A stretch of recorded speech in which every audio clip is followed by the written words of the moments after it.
Bueno, bienvenidos de nuevo. Hoy retomamos nuestra serie sobre el libro de los Hechos. Y nos toca un capítulo, el capítulo 9.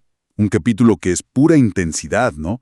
Lleno de contrastes, de transformaciones enormes. Totalmente. Se lee casi como si tuviera dos tramas paralelas. Exacto.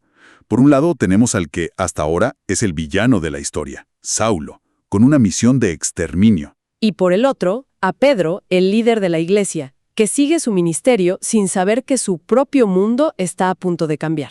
Es, en esencia, la historia de cómo Dios pone a estos dos hombres en un camino que va a redefinir el futuro de todo. Y para analizarlo, tenemos el texto bíblico como base, y nos apoyamos en los comentarios de F.F. Bruce, de John MacArthur, que nos dan mucho contexto. La idea es esa, desentrañar este punto de quiebre. Cómo el peor enemigo de la Iglesia se convierte en su mayor apóstol. Y mientras, ¿qué pasaba en el resto de la Iglesia? Pues vamos a ello. Empecemos por el principio, por Saulo de Tarso. El texto no se anda con rodeos, ¿eh? Para nada. El primer versículo es brutal. Dice que Saulo estaba respirando todavía amenazas y muerte contra los discípulos del Señor. Fíjate en la imagen, respirando. No es que lo pensara, es que era el aire que llenaba sus pulmones, era su vida. Totalmente. Y va directo al sumo sacerdote, a pedir cartas, como una especie de orden de extradición oficial, para ir hasta Damasco. Exacto, una cacería con autorización. Y el contexto aquí es clave. Damasco estaba fuera de la jurisdicción romana de Judea, pero esas cartas le daban autoridad sobre las sinagogas de allá. O sea que iba con todo el poder religioso. Con todo. Y la pregunta es, ¿por qué Damasco? Pues porque se había convertido en un refugio para los cristianos que huían de la persecución que el propio Saulo había empezado en Jerusalén. No se conformaba con limpiar su ciudad, quería erradicar el movimiento por completo. Quería arrancarlo de raíz. F.F. Bruce lo describe como un fanático de las tradiciones ancestrales. Su celo era absoluto, total. Y me gusta mucho ese nombre que le daban al movimiento en ese entonces, el camino. Sí, es muy primitivo, muy puro. MacArthur lo conecta y tiene todo el sentido con las palabras de Jesús, yo soy el camino. Claro, no se veían como una religión nueva, sino como el verdadero camino para seguir a Dios, un camino que Saulo estaba decidido a destruir. Y entonces, sucede lo impensable. Justo ahí, en pleno viaje a Damasco, el texto dice que de repente resplandeció a su alrededor una luz del cielo. Y en otros relatos que el mismo Pablo cuenta después en Hechos, añade un detalle increíble. ¿Cuál? Que la luz era más brillante que el sol de mediodía. O sea, imagina la intensidad de eso. El impacto es tal que lo tira al suelo. Cae a tierra. Y lo que escucha es teológicamente demoledor. Es una de las frases más importantes de todo el Nuevo Testamento, yo diría. La voz le pregunta, Saulo, Saulo, ¿por qué me persigues? Fíjate que no dice ¿por qué persigues a mi iglesia o a mis seguidores? No, es personal, es directo. ¿Por qué me persigues a mí? Wow. O sea, la idea de que la iglesia es el cuerpo de Cristo, que luego Pablo desarrollaría tanto, nace justo en este instante, de la propia voz de Jesús. Nace ahí. Atacar a un creyente es atacar a Cristo. La unión es total, es mística. Y por eso la pregunta de Saulo es de puro desconcierto, de terror, no, ¿quién eres, Señor? Claro, él sabe que es una presencia divina, pero no sabe quién.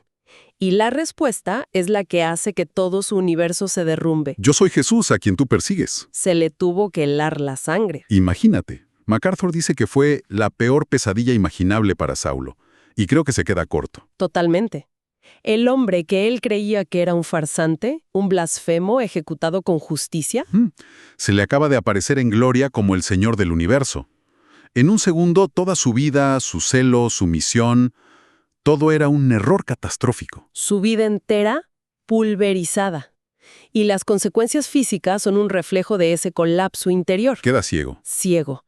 El cazador ahora depende de que lo lleven de la mano a Damasco.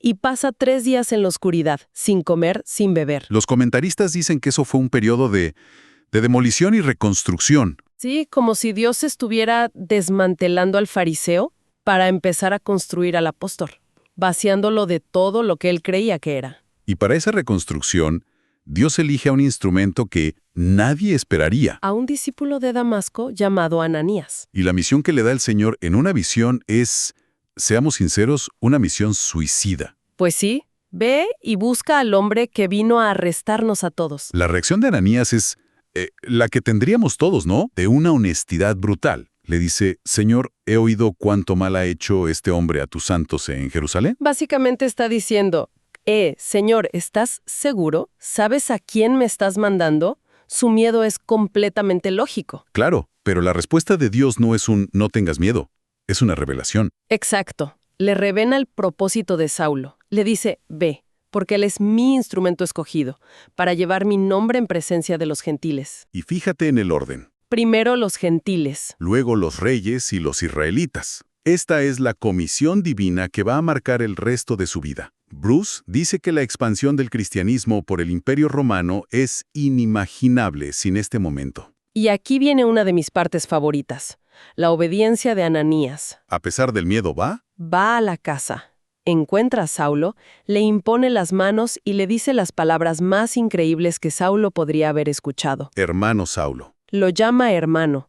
Es un acto de perdón, de aceptación, radical. Y en ese momento, el texto dice que cayeron de sus ojos como unas escamas. Recupera la vista y lo primero que hace es bautizarse. Se une formalmente al grupo que 3 días antes había jurado destruir. El cambio es de 180 grados. Y es instantáneo. Aquí es donde la cosa se acelera. La transformación no es gradual. No, para nada. El versículo 20 dice, enseguida se puso a predicar de Jesús en las sinagogas. Enseguida. O sea, imagínate la escena en Damasco. El desconcierto tuvo que ser total. El hombre que todos esperaban ver arrastrando cristianos a la cárcel. Ahora está en la sinagoga diciendo que Jesús es el Hijo de Dios. La gente estaba en shock. Se preguntaban, ¿no es este el que los destruía en Jerusalén? Y lo fascinante es que la reacción del otro lado es igual de inmediata. La oposición. La oposición. Los mismos líderes judíos que seguramente habían apoyado su misión ahora conspiran para matarlo. ¡Wow! De perseguidor a perseguido en cuestión de días. Exacto. Y la forma en que escapa es casi irónica. La canasta, ¿no? Sí. Este hombre que llegó a Damasco con cartas oficiales, con toda la autoridad del Sanedrim, al orgullo. Es su primera dosis de humildad. Y le esperaban muchas más. Y los problemas no terminan ahí. Cuando por fin llega a Jerusalén, Se encuentra con un muro. un muro de desconfianza. El texto es claro. Todos le temían, no creyendo que era discípulo. Y es lógico, ¿no? Si el asesino más desconocido de tu comunidad de repente dice, soy de los suyos, lo primero que piensas es que es una trampa. Nadie le cree. Hasta que aparece una figura que es clave, Bernabé. el Hijo de Consolación, y vaya que le hace honor a su nombre. Él es el único que se atreve, se arriesga, lo acoge y lo lleva ante los apóstoles para validar su historia. Sin Bernabé, quizás la historia de Saulo habría terminado ahí. Aún así, su carácter impetuoso le sigue metiendo en líos. Sí. En Jerusalén se pone a debatir con los judíos de habla griega, el mismo grupo que había matado a Esteban. Mala idea. Pésima. La cosa se calienta tanto que otra vez intentan matarlo. Y los hermanos dicen hasta aquí. Sí, deciden que es demasiado peligroso tenerlo cerca. Por su propia seguridad, lo escoltan al puerto y lo mandan de vuelta a casa, a Tarso. Y así termina este primer capítulo tan... Turbulento de su nueva vida. Queda fuera de escena por un tiempo. Entonces, con Saulo enviado a Tarso, uno pensaría que la historia lo seguiría a él. Pero el autor de Hechos hace un corte de cámara, un cambio de escena. Genial, sí. Y nos lleva de vuelta a Pedro. Para recordarnos que el mundo no se detuvo a esperar a Saulo, ¿cierto? Exactamente. Es una narrativa paralela y es fundamental entenderlo así. Lucas nos está mostrando 2 frentes de acción divina al mismo tiempo. Mientras Dios preparaba a su apóstol a los gentiles en un proceso explosivo. El ministerio de los judíos, liderado por Pedro, seguía avanzando, consolidando la iglesia. Son 2 facetas de la misma expansión. Y el relato se enfoca en 2 milagros de Pedro que son muy potentes.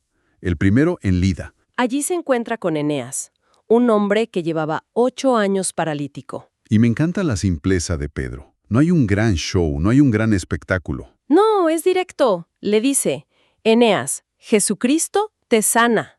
Fíjate, Jesucristo te sana, no yo te sano.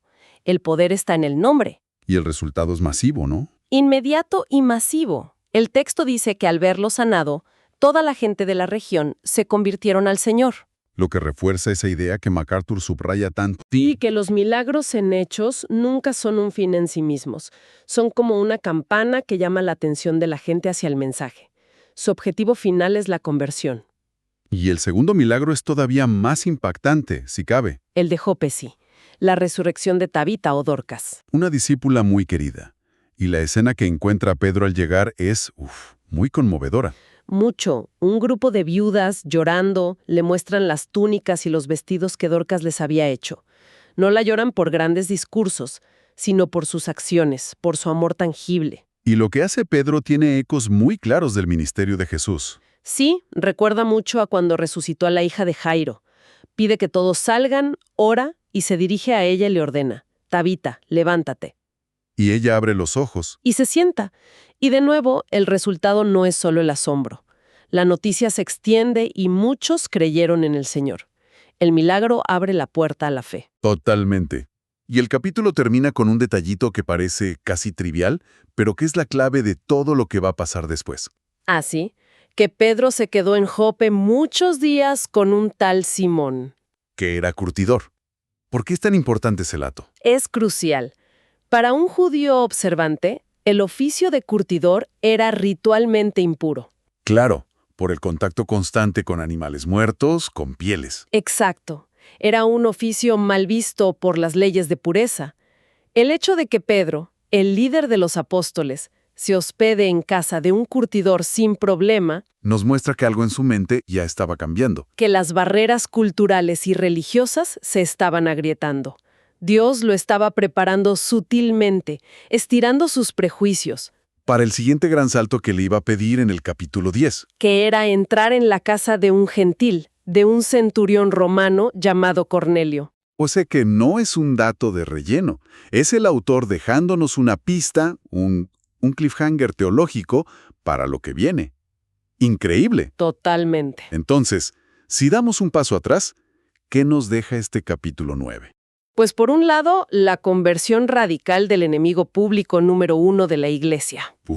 Transformado en el futuro motor de la misión mundial. Y por otro vemos el poder de Dios consolidando la Iglesia judía, a través de Pedro, pero al mismo tiempo, Preparando a ese mismo Pedro para derribar el muro más grande de todos, el que separaba a judíos y gentiles. exacto.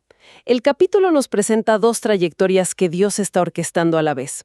Una es explosiva, revolucionaria, la de Saulo, Y la otra es más sutil, más gradual. La de Pedro, que está siendo preparado para abrir la puerta que él mismo creía que debía estar cerrada. y eso nos deja con una pregunta fascinante para reflexionar, ¿no? A ver. ¿Cómo logró la iglesia primitiva manejar la tensión entre estos dos ministerios tan distintos? Uno de choque, de ruptura, como el de Saulo, y otro de consolidación, como el de Pedro, sabiendo que ambos eran, pues, absolutamente esenciales para su futuro.